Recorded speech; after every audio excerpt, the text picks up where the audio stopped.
ಇವತ್ತು ಕೇರಳದ ವಯನಾಡ್ನಿಂದ ವಯನಾಡ್ನಲ್ಲಿ ಕಾಂಗ್ರೆಸ್ನಿಂದ ರಾಹುಲ್ ಗಾಂಧಿ, LDFನಿಂದ ಅನ್ನಿರಾಜ್ ನಾಮಪತ್ರವನ್ನ ಸಲ್ಲಿಕೆ ಮಾಡ್ತಾ ಇದ್ದಾರೆ. ವಯನಾಡಿನ ಕಲ್ಪೆಟ್ಟಾದಲ್ಲಿ ರೋಡ್ ಶೋ ನಡೆಸಿ ಬಳಿಕ ನಾಮಪತ್ರ ಸಲ್ಲಿಕೆ ಮಾಡ್ತಾರೆ. ಬೆಳಗ್ಗೆ 10 ಗಂಟೆಗೆ ವಯನಾಡ್ ತಲುಪ್ತಾರೆ ರಾಹುಲ್ ಗಾಂಧಿ. ಮಧ್ಯಾಹ್ನ 12 ಗಂಟೆಗೆ ನಾಮಪತ್ರ ಸಲ್ಲಿಸ್ತಾರೆ. ಎಐಸಿಸಿ ಪ್ರಧಾನ ಕಾರ್ಯದರ್ಶಿಗಳಾದ ಪ್ರಿಯಾಂಕಾ ಗಾಂಧಿ, KC ವೇಣುಗೋಪಾಲ್, ಕೇರಳ ವಿರೋಧ ಪಕ್ಷದ ನಾಯಕ VD ಸತೀಶನ್, ಕೇರಳ ಪ್ರದೇಶ ಕಾಂಗ್ರೆಸ್ ಸಮಿತಿ ಹಂಗಾಮಿ ಅಧ್ಯಕ್ಷ MM ಹಾಸನ್, ಹಾಗೆ ಪಕ್ಷದ ಹಿರಿಯ ನಾಯಕ ರಮೇಶ್ ಚೆನ್ನಿತ್ತಲ ಸೇರಿದಂತೆ ಇತರ ರಾಜ್ಯ ನಾಯಕರು ಭಾಗಿಯಾಗ್ತಾರೆ. LDF ಅಭ್ಯರ್ಥಿ ಅನ್ನಿರಾಜ್ ಬೆಳಗ್ಗೆ 9 ಗಂಟೆಗೆ ರೋಡ್ ಶೋ ನಡೆಸಿ ಬೆಳಗ್ಗೆ 10 ಗಂಟೆಗೆ ನಾಮಪತ್ರ ಸಲ್ಲಿಸ್ತಾರೆ.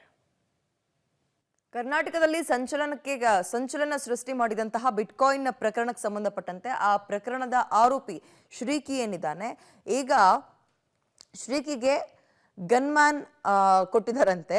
ಆಶ್ಚರ್ಯ ಆದ್ರೂ ಕೂಡ ಇದು ನಿಜವಾದ ವಿಚಾರ. ಬಿಟ್ಕಾಯಿನ್ ಹಗರಣದ ತನಿಖೆ ಮಾಡೋಕೆ ಸರ್ಕಾರ SIT ರಚನೆ ಮಾಡಿದ ಬಳಿಕ ಸಾಕಷ್ಟು ಹೇಳಿಕೆ ಕೊಟ್ಟ ಬಳಿಕ ಶ್ರೀಕಿಗೆ ಕೊಲೆ ಬೆದರಿಕೆ ಇದೆಯಂತೆ.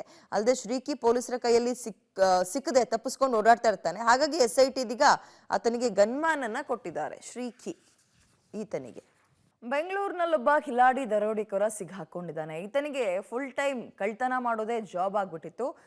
3 ತಿಂಗಳ ಅವಧಿಯಲ್ಲಿ ಸುಮಾರು 10 ಕಡೆ ರಾಬ್ರಿ ಮಾಡಿ ಸಿಗಾಕೊಂಡಿದ್ದಾನೆ. ಈಗ ಜೈಲಿಂದ ರಿಲೀಸ್ ಆಗಿ ಮನೆಗೆ ಹೋಗದೆ ಕಳ್ತನ ಮಾಡಿಕೊಂಡು ಮತ್ತೆ ಜೈಲ್ ಸೇರ್ತಾ ಇದ್ದ. ಪವಿತ್ರ ರಂಜಾನ್ ಹಬ್ಬದ ದಿನವೇ ಈತ ರಾಬ್ರಿ ಮಾಡಕ್ಕೆ ಮುಂದಾಗ್ತಾ ಇದ್ದಿದ್ದು ನಿಜಕ್ಕೂ ದುರ್ದೈವ. ರಂಜಾನ್ ಕಿಟ್ ಕೊಡಿಸ್ತೀನಿ ಅಂತ ಬನ್ನಿ ಅಂತ ದಂಪತಿ ಬಳಿ ರಾಬ್ರಿ ಮಾಡಿದ್ದಾನೆ. ಅಬ್ದುಲ್ಲಾ ಅಂತ ಈತನ ಹೆಸರು.